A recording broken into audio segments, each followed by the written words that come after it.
How would you sum up that performance today? Well, I suppose we were disappointed in the result. We certainly weren't 7 points behind Meath today.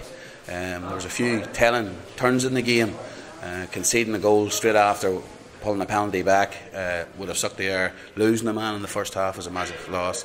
Losing your centre back, a key position, is always hard to fill, but I think we demonstrated by bringing Paul McCormick out first of all in the sweeping role and then into that centre half back position, and then Paul Gaffney filled it the second half, that we were well able to do that, you know.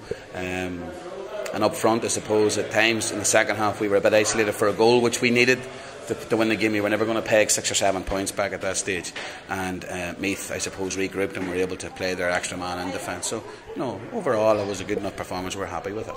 We've been more than a couple of points in between ourselves and Meath, and over the past number of years anyway. We have another bite at the cherry here. Our preparations have probably been a bit up in the air, to a large extent because lads have been involved in exams and stuff like that, and we have a couple of suspensions and whatever, you know, so that would never augur well for getting into a first round of a championship. But the beauty of the Christie Ring and all these competitions is you do get a second bite at it, and we'll have learnt a lot from today.